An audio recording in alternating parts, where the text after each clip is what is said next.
nombre es Yasmín García, estudiante del cuarto año de Derecho, y hoy les voy a hablar sobre el derecho tributario, la definición, característica, principios y las fuentes, entendiéndose el derecho tributario como ese conjunto de normas jurídicas que se encargan de regular todo lo que es el establecimiento, discusión, recaudación, revisión, control y modificación de las contribuciones fiscales.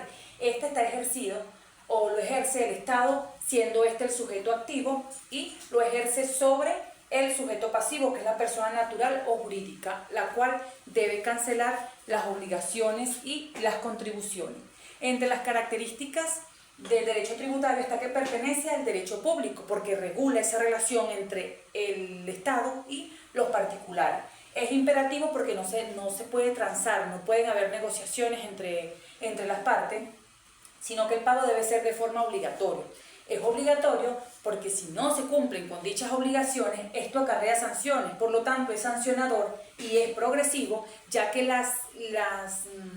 el establecimiento de dichas contribuciones se hacen en base a la capacidad económica del contribuyente. Si a mayor capacidad económica, mayor serán las contribuciones. También tenemos los principios. Está el principio de legalidad. Esto no es más que no se puede cobrar ningún impuesto, no se puede hacer cobro de ningún impuesto de ningún tipo que no estén establecidos en la ley. Esto lo especifica el artículo 317 de nuestra Constitución. El principio de legalidad, conocido también con el aforismo nullum tributum sine ley, esto significa, esto es una forma de proteger al contribuyente a esos posibles abusos a los que puede estar expuesto por parte de esas autoridades o de estos funcionarios que son encargados de hacer el debido recaudo. El principio de generalidad, especificado en el artículo 133, nos establece que toda persona tiene el deber de coadyuvar en los gastos públicos a través del pago de impuestos. Entonces, todas las personas, por eso habla del principio de generalidad.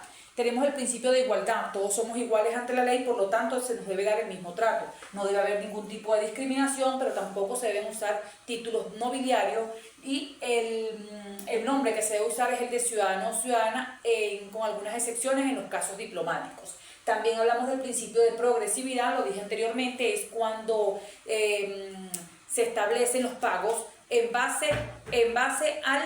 a las contribuciones, se van a hacer en base a la capacidad económica del contribuyente.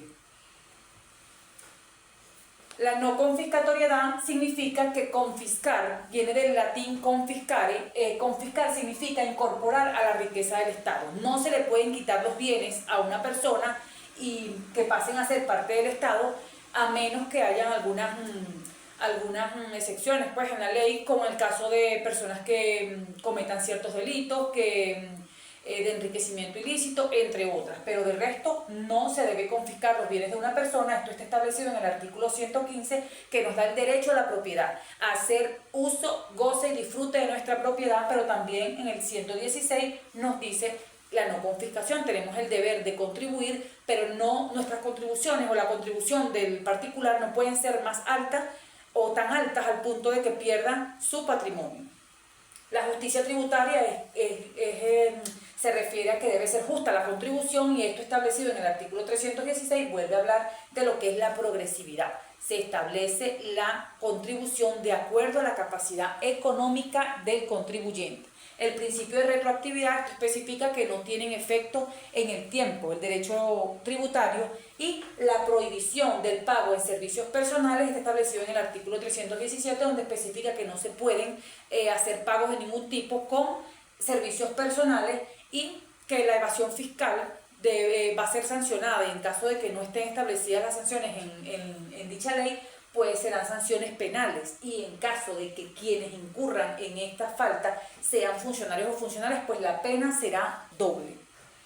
Por último, las fuentes del derecho tributario especificamos que son materiales y formales. Las materiales son todas aquellas que provienen de la sociedad, costumbre, entre otras, y las formales son leyes escritas. El Código Orgánico Tributario nos establece estas formas como fuentes del derecho tributario. Entre ellas están las disposiciones constitucionales, tratados, convenios o acuerdos internacionales, leyes y actos con fuerza de ley, contratos relativos a la estabilidad jurídica de regímenes de tributos, sean estos nacionales, estatales o municipales, y por último reglamentaciones y demás disposiciones. Esto es todo. Muchas gracias.